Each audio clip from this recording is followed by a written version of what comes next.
Mis queridos amigos y hermanos del mundo hispano, reciban un cariñoso y cordial saludo. Desde San Diego les habla Mario Hernández. Vamos hoy a iniciar el estudio del libro de Daniel. El libro de Daniel, al igual que el libro del Apocalipsis, libros que van de la mano, se encuentran entre los libros más fascinantes y que más intriga han causado a lo largo de la historia en las mentes de los seres humanos, tanto del mundo como de la misma Iglesia de Dios. Con la ayuda de Dios hoy, mis queridos amigos y hermanos, vamos a iniciar el estudio de este libro fascinante. Y entonces iniciaremos, si ustedes quieren ir, por favor, a ese libro que lleva el título de Daniel, vamos entonces a iniciar este estudio. Muy bien, amigos. Primero que todo, nos preguntamos, ¿quién es Daniel? Primero que todo, es importante saber que era un profeta, y es muy interesante el siguiente aspecto que quiero que ustedes tengan en cuenta. En la forma como los judíos organizan la Biblia, Daniel no figura entre los profetas, lo cual sí aparece entre los profetas en la forma de la Biblia que nosotros tenemos. Ustedes saben que están Isaías, Jeremías, Ezequiel, Daniel. Ahora bien, eso no quiere decir que no sea profeta, porque todos los hombres que escribieron en la Biblia eran profetas, pero él aparece en la escritura hebrea. Si ustedes alguna vez analizan el orden en que Daniel aparece en la Biblia hebrea, ustedes recuerdan que las tres divisiones fundamentales de la Biblia hebrea son la ley, los profetas y los salmos, tal como Jesucristo se los explicó a sus apóstoles. Ustedes lo recuerdan allá en el Evangelio de Lucas. No voy a ir allá, pero ustedes tal vez recuerdan ese dato en que Jesucristo les enseñó las profecías pasando por la ley, por los profetas y por los salmos. Pues el libro de Daniel aparece en la tercera categoría, en el libro de los salmos o los escritos, como se le llama también entre los judíos. Pero eso no le quita el hecho de que sea profeta, porque tenemos la palabra de Jesucristo mismo que lo declara profeta. Vayamos entonces, para iniciar, a basarnos en la autoridad de la palabra de Jesucristo mismo, en el capítulo 24 del libro de Mateo, del Evangelio según San Mateo, capítulo 24, y ustedes recuerdan en el versículo donde habla de la gran tribulación, veamos donde dice, en el versículo 15, Mateo 24, 15, por tanto, cuando veáis en el lugar santo la abominación desoladora de la cual habló el profeta Daniel. Aquí están las palabras de Jesucristo mismo, de la cual habló el profeta Daniel, el que lee entienda. Ahora, es muy interesante tener en cuenta de que a Daniel le fue dicho que sus profecías estaban selladas, pero Jesucristo hablando estaban selladas hasta el tiempo del fin, como ustedes mismos lo recuerdan. Es muy interesante, si ustedes, vamos a empezar por el final del libro, por decirlo así, mis queridos amigos, puesto que vamos a hacer este estudio basándonos, como siempre, en todas las indicaciones que encontramos, un poquito aquí y un poquito allá. Recuerden ustedes en el capítulo 12 y versículo 8 del libro de Daniel, capítulo 12 y versículo 8, y está hablando precisamente de esa abominación desoladora que tiene que ver con los sacrificios que van a ser interrumpidos en Jerusalén, mis queridos amigos. Vean ustedes en el capítulo 12, versículo 8. Y yo oí, mas no entendí, y dije, Señor mío, ¿cuál será el fin de estas cosas? Él respondió, anda, Daniel, pues estas palabras están cerradas y selladas hasta el tiempo del fin. Pues bien, amigos, Jesucristo está hablando aquí del tiempo del fin en el capítulo 24, versículo 15 del Evangelio de Mateo, y veamos lo que Jesucristo dice. Es muy interesante que vean ustedes las palabras de Cristo. Dice, por tanto, cuando veáis en el lugar santo la abominación desoladora de la cual habló el profeta Daniel, el que lee, entienda. O sea que Daniel no entendió, pero nosotros hoy, si verdaderamente somos discípulos de Jesucristo y estamos haciendo su voluntad y somos parte de su iglesia, a nosotros los que estamos ahora en el tiempo del fin, nos es dado entonces entender los escritos del profeta Daniel. Entonces, con esto en mente, mis queridos amigos, volvamos otra vez a Daniel capítulo 1 y hablemos un poco más del personaje de Daniel. Ahora, Daniel se menciona en otras partes de la Biblia. Ustedes tal vez recuerdan que en el capítulo 28 de Ezequiel era contemporáneo de Daniel. Cuando ustedes leen el libro de Ezequiel, ustedes no tendrán la menor duda de que Ezequiel era un sacerdote que fue deportado en una de las deportaciones que realizó Nabucodonosor cuando invadió a Jerusalén. Entonces hubo varias deportaciones, eso lo vamos a ver, hubo tres invasiones de Nabucodonosor del imperio de Babilonia a Jerusalén. Y en una de ellas fue deportado Ezequiel. Y veamos cómo Ezequiel, entonces, siendo contemporáneo de Daniel, lo menciona en su libro. Veamos en el capítulo 28, Daniel era famoso por su sabiduría.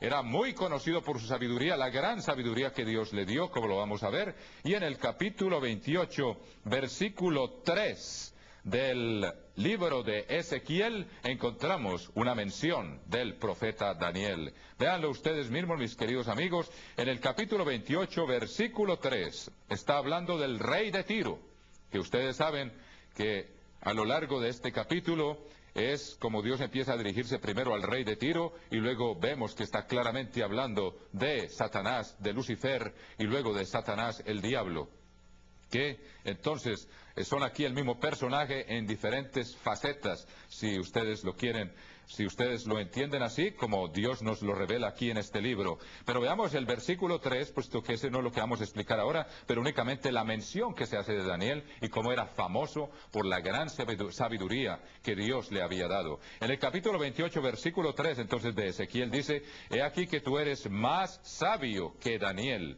no hay secreto que te sea oculto. Y sabemos que está hablando de Satanás, el diablo.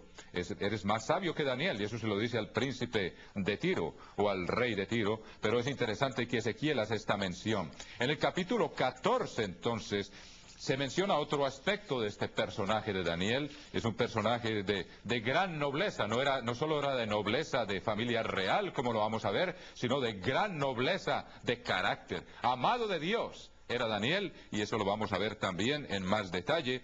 Pero vean ustedes como primero les mencioné ese aspecto de la sabiduría por la cual este hombre era famoso, pero vamos a ver que también estaba revestido de otras grandes cualidades de carácter que Dios nos pone aquí para que aprendamos lecciones y aprendamos a imitar a estos grandes hombres de Dios. En el capítulo 14 de Ezequiel y versículo 14 vemos que se hace mención una vez más de Daniel, y recordemos que Ezequiel era contemporáneo de Daniel. Dice así: si estuviesen en medio de ella, está hablando aquí del castigo que Dios va a realizar aquí, dice: si estuviesen en medio de ella estos tres varones, Noé, Daniel y Job, ellos por su justicia librarían únicamente sus propias vidas, dice el Eterno, el Señor. O sea que está hablando aquí. Primero vimos que se habló de la sabiduría, y aquí se habla de la justicia. O sea, de un hombre que obedecía los mandamientos de Dios. Todos tus mandamientos son justicia. Vemos entonces las cualidades del carácter de este hombre que lleva como título, cuyo nombre es el título del libro que vamos a estudiar.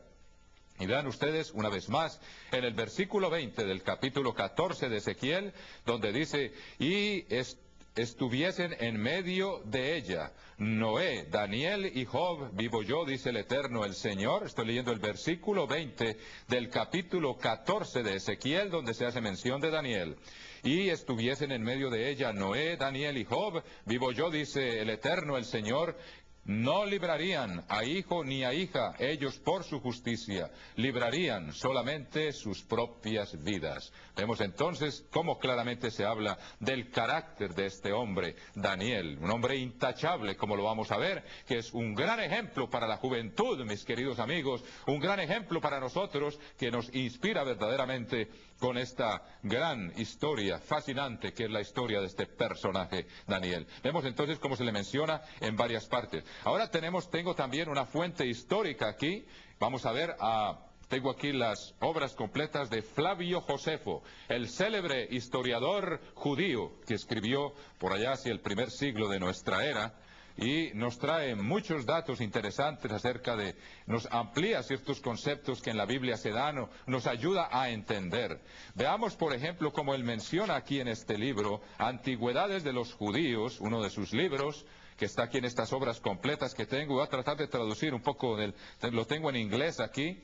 Tengo varios libros de Flavio Josefo en castellano, pero por alguna razón este libro número 10, es el libro número 10 de las Antigüedades de los Judíos. Apúntenlo si los que tengan este libro y quieran verificar estas cosas. Es interesante que tengamos estos datos, mis queridos amigos y hermanos. Vean ustedes, en el capítulo 10 de las Antigüedades de los Judíos de Flavio Josefo, en el capítulo 11 del libro 10, y vemos aquí en el párrafo 7, aquí hacia el final, al principio se habla de Daniel, y se habla de que Daniel, vemos aquí, Daniel era de gran estima, hizo el principal de sus amigos. Estoy tratando de traducir aquí, pero veamos aquí. Estoy leyendo un poco como en unas 5 o 7 líneas a partir del primer párrafo del capítulo, de este párrafo 7, como en la 7ª línea estoy leyendo. Ahora, cuando Daniel llegó a ser tan famoso por el hecho de que era amado de Dios. Ustedes recuerdan que Gabriel, cuando vino a hablar con Daniel en una de estas ocasiones en que él suplicó a Dios, con gran súplica y ayuno, le pidió a Dios ayuda y entendimiento. Vamos a estudiar eso más adelante. Y se conocía como un hombre que era amado de Dios. Y ya vemos que Dios le dio gran sabiduría, pero era un hombre que obedecía a Dios con todo su ser. Entonces dice aquí, él construyó una torre en Ecbatana, en Media. Sabemos que él fue un hombre muy conocido, no solamente durante el imperio de Babilonia, sino luego cuando los medos y los persas tomaron a Babilonia. También Daniel fue conocido en aquella siguiente etapa. Y dice que esa torre era elegantísima y maravillosamente diseñada, y que aún está y se preserva hasta nuestros días, dice Flavio Josefo, o sea, hasta el siglo en que Josefo escribió, que es el primer siglo de nuestra era. Y parece que allí, más tarde, esta torre elegantísima y de gran diseño sirvió también como el mausoleo de los reyes de Media y de Persia y de Partia. O sea que Daniel, además de todos sus grandes atributos, no voy a leer más, pero ustedes pueden leer esto del libro de Flavio Josefo, como les digo, si desean, les dije el libro 10, capítulo 11, y en el párrafo 7 se menciona el aspecto que Daniel era entonces un gran arquitecto. Y como dice la Biblia en el libro de los Proverbios, has visto a un hombre que sea hábil en lo que hace, pues este hombre era tan hábil que dice que estará delante de los reyes. Estará delante de los reyes. Muy bien. Veamos entonces cómo este hombre entonces se conoce por su sabiduría, se conoce por su justicia, y también era conocido en el mundo por su gran talento como arquitecto. Muy bien, empecemos aquí, mis queridos amigos, en el capítulo 1 y versículo 1 del libro de Daniel. Dice: en el año 3 del reinado de Joacim, rey de Judá, vino Nabucodonosor, rey de Babilonia, a Jerusalén y la sitió. En el año 3 del reinado de Joacim, rey de Judá, vino Nabucodonosor, rey de Babilonia, a Jerusalén y la sitió. Ahora, hay algunos puntos aquí técnicos interesantes, mis queridos amigos, y yo he utilizado gran parte de la investigación que ha realizado uno de los ministros de la Iglesia de Dios Global, quien me pidió que no diera su nombre, pero tal vez algunos de ustedes lo conocen, y él ha hecho gran investigación en todos estos aspectos de la profecía, y hay un aspecto interesante que quiero mencionarles aquí. En el libro de Daniel se menciona que era el año tercero del rey Joacim. Ahora, el año tercero del rey Joacim, para los que han estudiado todas las fechas, cómo corresponden a la forma como hoy entendemos las fechas, corresponde al año 605 antes de Cristo, el año en que Nabucodonosor vino a Babilonia. Rey de Babilonia vino a Jerusalén y la sitió. Este año del tercero de Joacim corresponde al año 605 antes de Cristo. Tengan esto en cuenta porque más adelante vamos a mencionar otras fechas y es muy importante para ustedes que tengan en cuenta esto en mente, mis queridos amigos, y tomen nota de alguna de esta información que hombres que han dedicado muchos años a hacer esta investigación. No crean que esto todo lo he hecho yo, es que Dios ha provisto este tipo de información por mano de otros. Nosotros estamos aquí cosechando lo que otros han trabajado. Como dijo Jesucristo, es cierto el proverbio que dice, unos plantan y otros cosechan. Pues aquí estamos cosechando trabajo de muchos años, mis queridos amigos y hermanos, que yo estoy tratando de transmitirles a ustedes. Ahora hay un dato técnico aquí muy interesante que ustedes deben tener en cuenta. Fíjense que dice aquí que fue el año tercero del reinado de Joacim, cuando vino Nabucodonosor a Jerusalén y la sitió. Sin embargo, si ustedes se fijan en el capítulo 25 de Jeremías, vayamos allá, por favor, capítulo 25 de Jeremías, veamos cómo Jeremías menciona algo muy interesante aquí, mis queridos amigos, que ustedes van a ver aquí en el versículo 1. Veamos, palabra que vino a Jeremías acerca de todo el pueblo de Judá en el año cuarto de Joacim, hijo de Josías, rey de Judá, el cual era el año primero de Nabucodonosor, rey de Babilonia, la cual habló el profeta Jeremías a todo el pueblo de Judá y a todos los moradores de Jerusalén, diciendo, desde el año 13, en todo caso, aquí está hablando de que era el año cuarto de Joacim. Y veamos el capítulo 46 de Jeremías, para que veamos que ahí parece que hubiera una contradicción, porque en Daniel se habla del año tercero de Joacim, cuando Nabucodonosor vino contra Jerusalén. Pero veamos en el capítulo 46 y versículo 2. Tengamos en cuenta todos estos aspectos que, como les digo, se han investigado y es interesante para nosotros entenderlos, mis queridos amigos. Capítulo 46, versículo 2 dice, con respecto a Egipto, contra el ejército de Faraón Necao, rey de Egipto, estoy leyendo, como les digo, Jeremías 46, 2. Con respecto a Egipto, contra el ejército de Faraón Necao, rey de Egipto, que estaba cerca del río Éufrates, en Carquemis, a quien destruyó Nabucodonosor, rey de Babilonia, en el año cuarto de Joacim, hijo de Josías, rey de Judá. O sea que aquí se le habla que fue el año cuarto de Joacim, e inmediatamente nosotros sabemos que en ese mismo año fue el año 605, el año en que Nabucodonosor derrotó a Faraón Necao, rey de Egipto, en Carquemis, cerca del río Éufrates. Inmediatamente después, él sitió a Jerusalén y la tomó. Ahora, ¿por qué dice Jeremías que era el año cuarto de Joacim? ¿Y por qué dice Daniel que era el año tercero de Joacim, rey de Judá? ¿Por qué? Amigos, es muy fácil de entender una vez que se entiende la forma como los babilonios contaban los años de los reyes. Los babilonios empezaban a contar el primer año, cuando un rey ascendía al trono, los babilonios empezaban a contar a partir del mes de Nisán. Tengan en cuenta esto, trato de decírselos lo más claramente posible, porque es un poco técnico, pero ténganlo en cuenta. Los babilonios empezaban a contar lo que se llama el año del ascenso al trono. Y el año del ascenso al trono no lo contaban como el primer año. Ténganlo en cuenta. Y ellos marcaban los años a partir del mes de Nisán. Así era como contaban los años los babilonios. Muy interesante, tengan en cuenta esto. Ahora, si un rey, por ejemplo, llegaba en el segundo mes, o sea, no empezaba a reinar antes del 1 de Nisan, sino que empezaba a reinar, como quien dice, al segundo o al tercer mes. Ese año en que ese rey empezaba a reinar, no se contaba como el primer año del reinado de ese rey, sino que lo contaban como el año del ascenso al trono de ese rey. Entonces, el primer año de Nabucodonosor, si empezó después del mes de Nisan, se consideraba como el año del ascenso al trono, pero no se contaba como el primer año.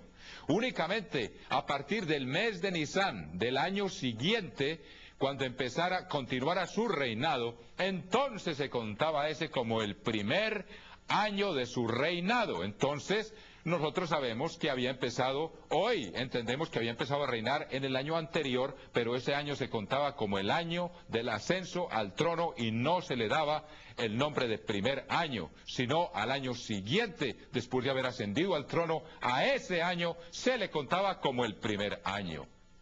Tengan eso en cuenta. Ahora, ¿qué pasa? Aquí estamos hablando desde el punto de vista de los judíos, porque estamos hablando, aquí es Daniel el que está escribiendo. Daniel está escribiendo, hermanos míos, desde el punto de vista de Babilonia. Este libro de Daniel se cuenta entonces el año tercero de Joacim, se le cuenta desde el punto de vista de Babilonia, porque en Babilonia no se contaba el año del ascenso de Joacim al trono. Es un poco técnico, pero ellos en Babilonia, o sea, el primer año de Joacim, que para Jeremías, desde el punto de vista de los judíos sí empezaban a contar el primer año, no importa en cuál mes empezara a reinar el rey, el primer año que subía al trono, no lo consideraban como los caldeos o los babilonios, como un año que no se contaba, sino que los judíos empezaban a contar a partir de ese año, no importa en qué mes empezara a reinar. Ahora, también es un poco técnico lo que les voy a decir. Los judíos empezaban a contar los años de los reyes a partir del día de trompetas, o sea, a partir del primer día del séptimo mes del calendario hebreo. Eso es lo que se llama el año civil. Los judíos empezaban a contar el primer año de un rey a partir del año de trompetas. Y si el rey empezaba cualquier mes que fuera, a partir de ese séptimo mes, los judíos lo contaban como el primer año. Entonces, como les digo, desde el punto de vista de Babilonia, que es de donde Daniel está escribiendo, ¿qué pasa? Los babilonios, el año del ascenso al trono, no lo cuentan. Tengan eso en cuenta para resumir esto y hacerlo bien sencillo. Los judíos cuentan el año del ascenso al trono como el primero. Los babilonios no cuentan el año del ascenso al trono como el primero. Entonces, por esa simple razón, ustedes leen en Jeremías 25 que era el cuarto año de Joacim. Y leen ustedes en Daniel 1 que era el tercer año de Joacim. Daniel está escribiendo desde el punto de vista de Babilonia y Jeremías está escribiendo desde el punto de vista de los judíos. Ahí está la respuesta, mis queridos hermanos y amigos. Porque alguien puede decir, no, la Biblia se contradice. La Biblia no se contradice. La Biblia es la palabra de Dios y es fascinante entender cómo todos los que verdaderamente creen lo que este libro dice, tarde o temprano la respuesta aparece. Y ustedes saben que muchos historiadores hasta el siglo pasado no creían que el imperio asirio había existido. La Biblia dice que el imperio asirio había existido y que la capital del imperio asirio era la ciudad de Nínive. Y los historiadores, como decían que no tenían ningún dato histórico o arqueológico de que Asiria y Nínive habían existido, simplemente decían, esos son leyendas judías. Pues mis queridos amigos, eso podía ser otro programa, no quiero desviarme del tema, pero cuando descubrieron las ruinas de Nínive, ¿qué tuvieron que hacer los señores historiadores y arqueólogos que no creían lo que este libro decía? Es maravilloso ver cómo la palabra de Dios, como dice, no puede ser quebrantada. Más vale que creamos lo que está escrito aquí en este libro, y tarde o temprano la respuesta y la prueba evidente aparece. Y ahí está una breve explicación, solo para darles. Es interesante entender esos aspectos técnicos, sobre todo para las personas que quieren entender la profecía con todas las fechas que se indican aquí en el libro. Pero es muy importante, y les doy este aspecto técnico para que ustedes tengan en cuenta la grandeza de esta palabra inspirada de Dios y cómo todo lo que pueden hacer los que la han criticado es tarde o temprano tener que rendirse ante la evidencia de que todo lo que está escrito aquí, tarde o temprano la historia lo confirma. O sea que démosle gracias a Dios por esta palabra que nos ha dado y porque viene de Él y que es 7 veces pura, depurada como en un horno, como dice uno de los salmos. O sea que es maravilloso entender eso. Es un aspecto nomás que les quería explicar, un poco técnico como les digo, pero que tiene un gran significado en cuanto a la confianza y la fe que nosotros debemos tener en este libro maravilloso que es la palabra de Dios.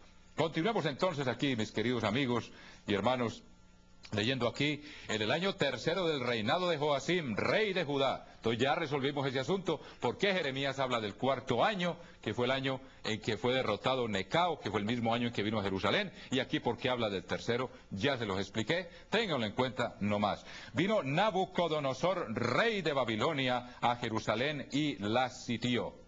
Ahora, muy interesante entender lo que dice aquí. Y el Señor entregó en sus manos a Joacim, rey de Judá.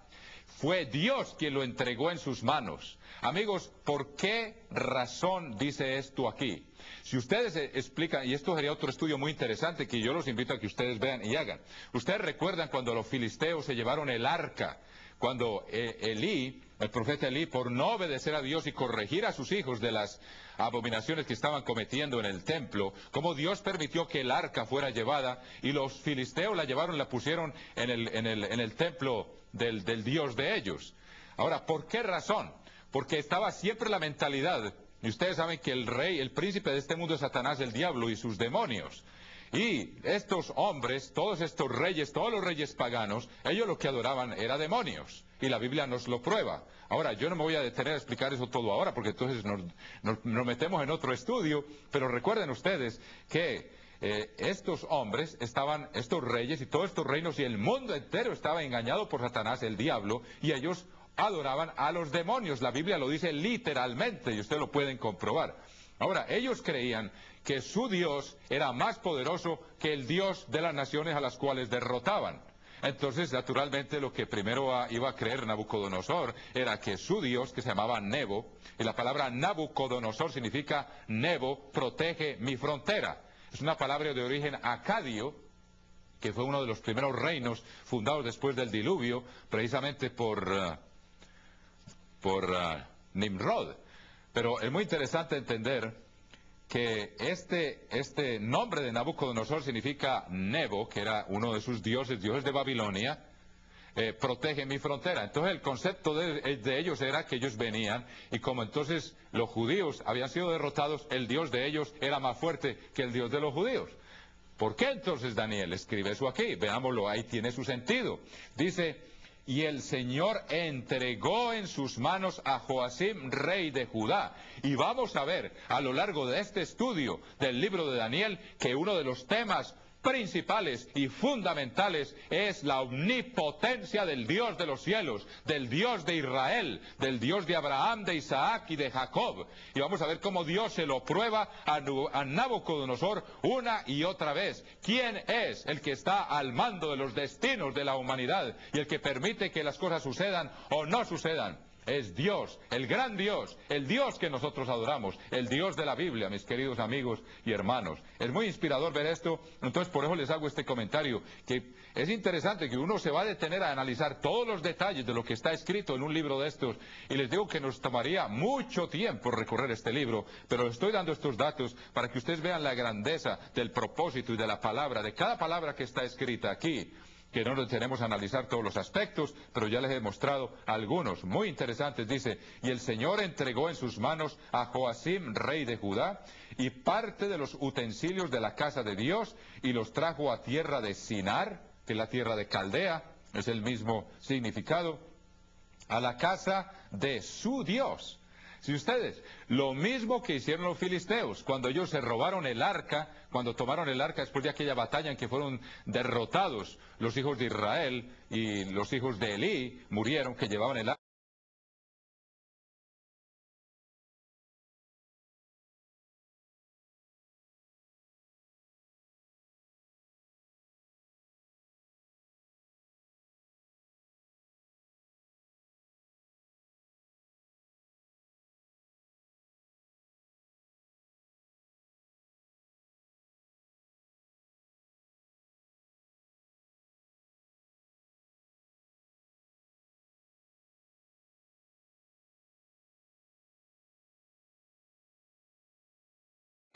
Entonces, ¿qué hicieron? Llevaron el arca a la casa de su Dios, como quien dice, las cosas de ese Dios han sido conquistadas por nuestro Dios. Eso fue lo que hizo Nabucodonosor, el mismo instinto, el mismo principio. Dice, los llevó a la casa de su Dios y colocó los utensilios en la casa del tesoro de su Dios, del Dios de Nabucodonosor.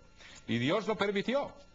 Pero Dios siempre manifiesta su poder, así como se lo manifestó aquel ídolo de los filisteos, que no me voy a detener a analizar ahora, pero ustedes seguramente lo recuerdan, está en el primer libro de Samuel. Versículo 3. Y dijo el rey a Aspenaz, jefe de sus eunucos. Ahora es muy interesante entender que la palabra eunuco tiene dos significados. Ustedes saben cuál es el significado, que usted lo encuentra en el diccionario, pero en la Biblia también no significa necesariamente lo que el diccionario nos dice como la primera acepción, sino también una persona que está al servicio del rey, no necesariamente que sea eunuco, sino que está al servicio del rey, y le voy a demostrar por qué. Es muy interesante ver cómo la misma Biblia nos da detalles que son asombrosos, si ustedes se dan cuenta, pero veamos cómo dice aquí. Y dijo el rey a Aspenaz, jefe de sus eunucos, que trajese de los hijos de Israel del linaje real. Entonces, ¿qué pasa? Aquí estamos viendo que Daniel era de linaje real. Daniel era de la nobleza, era descendiente del rey David, era de linaje real. Y seguramente descendiente del rey Ezequías, como se los voy a mostrar en un momento. Muy interesante ver esto. Dice, de los hijos de Israel, del linaje real, de los príncipes, muchachos en quienes no hubiese tacha alguna. Y tengan esto en cuenta, muchachos en quienes no hubiese tacha alguna. Muy interesante, dice, de buen parecer, enseñados en toda sabiduría. Enseñados en toda sabiduría, y luego dice, sabios en ciencia y de buen entendimiento. Y sabemos cuál es la fuente de la sabiduría de los hombres que han servido a Dios. Eso lo sabemos muy bien y no voy a meterme en ese tema en este momento, pero ustedes saben que yo se los he repetido muchas veces y ustedes lo saben porque está escrito en sus Biblias y estoy seguro que lo han leído muchas veces. Enseñados en toda sabiduría, sabios en ciencia y de buen entendimiento. De buena lógica, ustedes recuerdan que todas las naciones de los alrededores acudieron a oír la sabiduría de Salomón. O sea, Dios da la sabiduría, como dice el libro de los Proverbios, dice, idóneos para estar en el palacio del rey. O sea que la forma como fueron criados, como eran de la nobleza y eran príncipes, entonces sabían cómo comportarse en medio de la realeza o en medio de la corte, por decirlo así, porque ya de por sí tenían esto de nacimiento, o habían sido educados, pertenecían a la nobleza, por decirlo así, eso es. Y todas las tradiciones rabínicas y judías reconocen que Daniel era de la nobleza, o sea que era de la sangre real, y que les enseñase las letras y la lengua de los caldeos. O sea, él quería tener un grupo de consejeros muy especiales. Nabucodonosor conocía ese principio, como buen rey, la importancia de tener asesores de gran talento, y él indudablemente seguro estaba enterado del talento de estos jóvenes judíos. Y dice así, ahora, es muy interesante que ustedes van a ver aquí, que les mostré que estos jóvenes iban a estar en el palacio del rey. Ahora, ustedes saben que esto fue profetizado por Isaías y le fue profetizado a Ezequías. Veamos el libro de Isaías, capítulo 39, creo que sí, capítulo 39, no voy a leerlo todo, pero ustedes recuerdan que Ezequías estuvo enfermo. Y después de que estuvo enfermo Ezequías, que Dios lo sanó milagrosamente y le dio 15 años más de vida, entonces dice en el versículo 1 del capítulo 39 de Isaías 39:1, dice: en aquel tiempo Merodac Baladán, hijo de Baladán, rey de Babilonia, envió cartas y presentes a Ezequías porque supo que había estado enfermo y que había convalecido.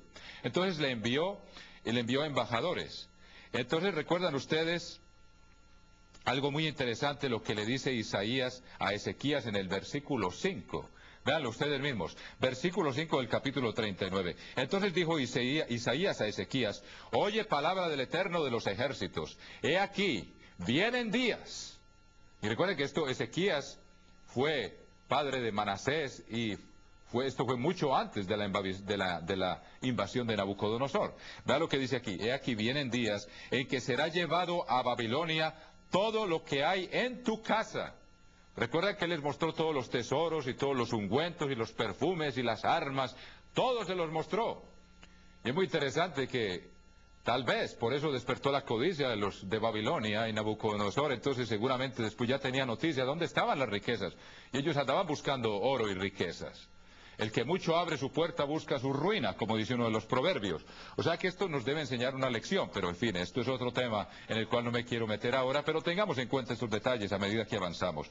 Vea que vienen días en que será llevado a Babilonia todo lo que hay en tu casa y lo que tus padres han atesorado hasta hoy. Ninguna cosa quedará, dice el Eterno, de tus hijos. Fíjense y verá lo que dice aquí: que saldrán de ti y que habrán engendrado, tomarán y serán eunucos en el palacio del rey de Babilonia, de los descendientes de Ezequías. ¿Y qué estamos leyendo aquí en Daniel? Dice: muchachos en quienes no hubiese tacha alguna. ¿Qué quiere decir eso? Que la palabra eunuco no siempre significa en la Biblia lo que encontramos en el diccionario como primera acepción de eunuco, porque dice que en quienes no hubiere tacha alguna, o sea que no podían tener ningún defecto físico. El hebreo eso es lo que dice, sin ningún defecto físico. O sea que Isaías dice que serían eunucos en el palacio del rey, pero aquí dice que Nabucodonosor los quería sin ningún defecto físico. O sea que la palabra eunuco, según nos indican estos contextos, puede significar sencillamente personas que tienen un alto cargo, altos funcionarios en la corte del rey o de los reyes de la antigüedad en el lenguaje bíblico. O sea que puede tener los dos significados, pero aquí sabemos que únicamente tiene el significado porque eran sin ningún defecto físico, eran muchachos que iban a estar en la corte del rey, tal como Isaías se lo había predicho a Ezequías. O sea que esto nos da a entender que Daniel era descendiente de Ezequías, por lo tanto descendiente de David y de la realeza de Judá.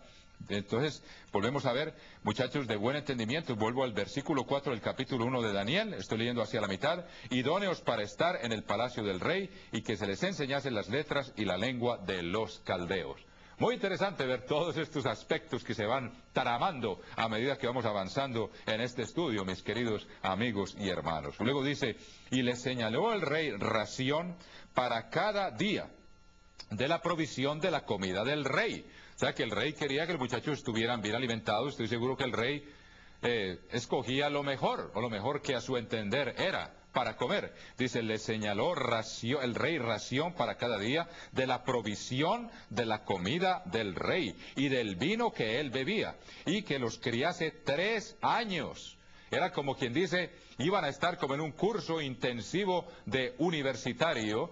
Y me recuerda esto un poco, aquí son 3 años, pero sabemos que Jesucristo educó a sus discípulos 3 años y medio, los preparó, y la institución Ambassador, si uno cuenta el número de semestres sin contar los veranos y las vacaciones, eran también como 3 años y medio, y muchos jóvenes de Hispanoamérica han ido allí y han aprendido el idioma, y aprendieron el idioma en los buenos años que conocimos, años ya pasados, mis queridos amigos, ya son historia y lo sabemos. Y luego dice que los crió hace 3 años y tenía que aprender la lengua de los caldeos, como les dije, para que al fin de ellos se presentasen delante del rey. Entre estos estaban Daniel, Ananías, Misael y Azarías, de los hijos de Judá. Pues ya sabemos que aquí se cumplió una profecía de que eran no solo hijos de Judá, sino descendientes seguramente de Ezequías. A estos el jefe de los eunucos puso nombres, puso a Daniel Beltsasar, a Ananías Sadrach y a Misael Mesac y a Azarías Abed-Nego. Y aquí tengo en la Companion Bible en inglés, tengo los significados de esos nombres. Beltsasar, dice aquí, le pusieron nombres de dioses paganos. Eso fue lo que hicieron. Dice, es una abreviación como quien dice, protege tú, oh Bel, su vida. Es el significado de Beltsasar. O sea, protege, oh Bel, su vida. Fue un nombre pagano que le pusieron. Bel era uno de los dioses de Babilonia. Y luego vemos aquí Sadrach, según dice aquí, era el nombre de la diosa Luna, o del dios Luna. A lo mejor era masculino el nombre, porque él era un muchacho, y le pusieron el nombre de Sadrach, que era una divinidad, por decirlo así, lunar, o que era la diosa Luna, o el dios Luna. Y luego Mesac, que significa esto, y tal vez dice, ¿quién es Aku?, que era también otro dios, o ¿quién como Aku?, que era uno de los dioses de los babilonios. Y Abed-Nego dice que era siervo o adorador de Nego, pero sabemos después por la conducta de estos jóvenes que ellos no adoraron a ningún dios que no fuera el verdadero Dios de Israel, pero fueron los nombres que les pusieron. Y luego habla aquí, en fin, ahí están más o menos los significados que les he dicho de los nombres que les dieron a estos jóvenes. Eran basados en dioses o en divinidades de Babilonia. Entonces vemos los nombres que les fueron dados, como está aquí el versículo 7. Vamos al versículo 8 y dice, y Daniel propuso en su corazón no contaminarse con la porción de la comida del rey, ni con el vino que él bebía. Ahora, mucha gente se pregunta, pero bueno, seguramente comía carne inmunda, pero entonces, si vamos a decir que era carne inmunda, entonces, ¿por qué el vino? Sabemos que el vino, Dios permite que tomemos vino. Muy sencillo, mis queridos amigos y hermanos. Ustedes saben que en los cultos, y Satanás es el gran falsificador, Dios estableció la forma como el culto debía llevarse a cabo y la clase de animales que debían sacrificarse en el culto. Y ustedes saben que la gente participaba de los animales que se sacrificaban. Ahora, Dios siempre exigía que los animales fueran degollados y toda la sangre fuese derramada. Pero cuando Dios exige un requisito como ese, estén seguros que Satanás a lo mejor tiene algo en mente, y por eso en el libro de los Hechos se habla de que no deberían comer nada de animal que muriera estrangulado, que era una de las formas como algunos de los paganos sacrificaban los animales a sus dioses, siguiendo entonces el engaño de Satanás y no las instrucciones de Dios. Entonces era posible que alguna de esta carne no necesariamente fuera inmunda, pero sí quedaba ya convertida en impropia para alimento por seguramente ser de animales que no habían sido degollados, sino estrangulados. Esa es una gran indicación y tenemos muchas razones para creer que es posible que fuera por eso. Ahora, ¿por qué el vino? También, ¿por qué? Satanás, como gran falsificador, inspiró a muchas de estas gentes de que en el culto que se ofrecía, que al fin y al cabo era a Satanás el diablo, que es el culto que él quiere que se falsifique, ustedes lo saben muy bien. Dice la Biblia que adoraban a los demonios. En el Salmo 78 dice claramente que sacrificaron sus hijos a los demonios.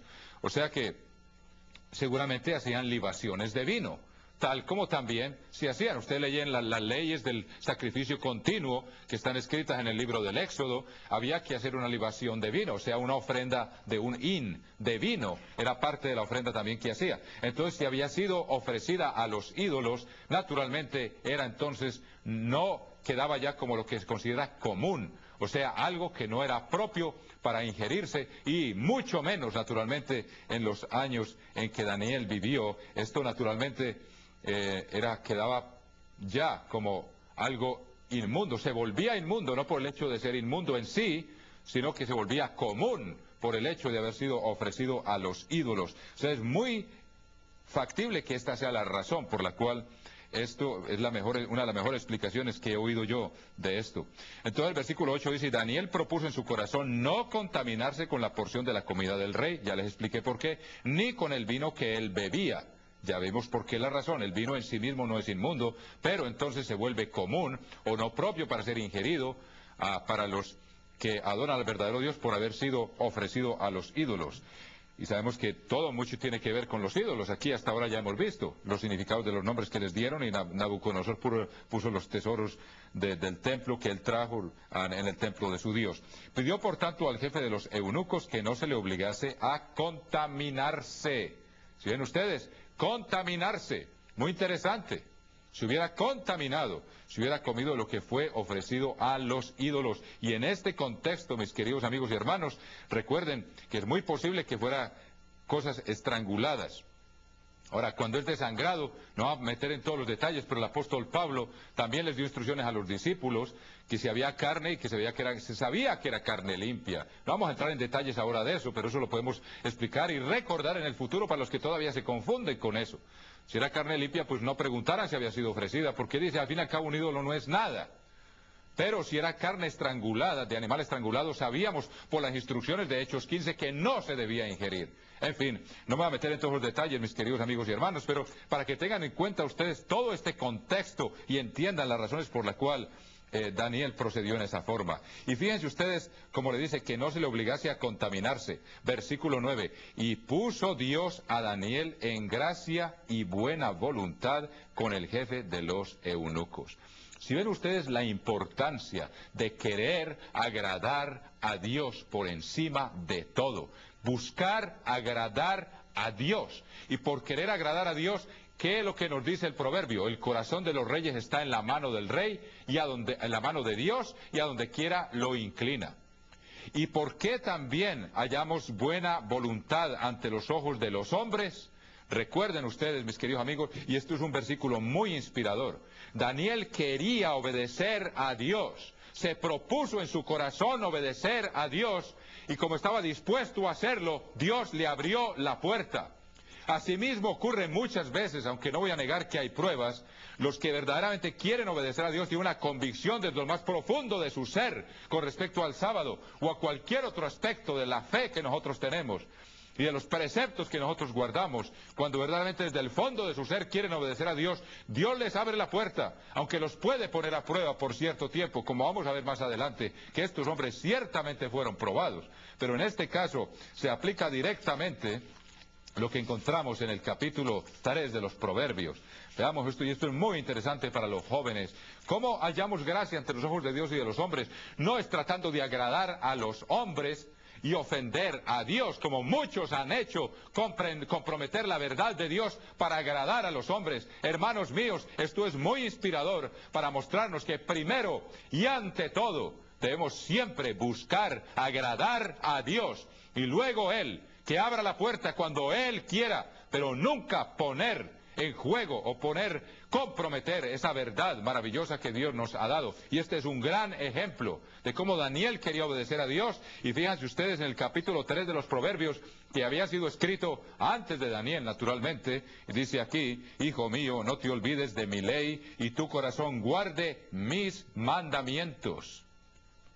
Dice, porque largura de días y años de vida y paz te aumentarán. Y sabemos que Daniel vivió muchos años. Si hacemos la cuenta, como vamos a hacer más adelante, Daniel vivió por lo menos 90 años o más de vida tuvo. Dice, y tu corazón guarde mis mandamientos, porque largura de días y años de vida y paz te aumentarán. Nunca se aparten de ti la misericordia y la verdad. Y vemos que los mandamientos de Dios también son verdad, no solo son justicia, sino que son verdad, como dice el Salmo 119 en varias ocasiones. Dice, átalas a tu cuello, escríbelas en la tabla de tu corazón. Y estudiamos la epístola de los Hebreos y vimos una y otra vez la importancia de permitir que el Espíritu de Dios escriba esa ley en nuestro corazón y haga parte de nuestro propio ser, de lo que emana de nuestro ser. Dice, versículo 4, y hallarás gracia y buena opinión ante los ojos de Dios y de los hombres. Y recuerdan ustedes también el proverbio que dice, cuando Dios se complace en la conducta de un hombre, aún con sus enemigos le hace estar en paz. Son grandes promesas que Dios da a los que no comprometen su verdad y están dispuestos a ser fieles a Dios, pase lo que pase. hombre. Entonces, ¿qué ocurre? Hallarás gracia y buena opinión ante los ojos de Dios y de los hombres. Profundas lecciones nos trae este libro de Daniel, y veamos cómo eso se dice de Jesucristo mismo, y veámoslo también para los jóvenes. Cuán inspirador es leer esto, para los que desde su juventud quieren agradar a Dios.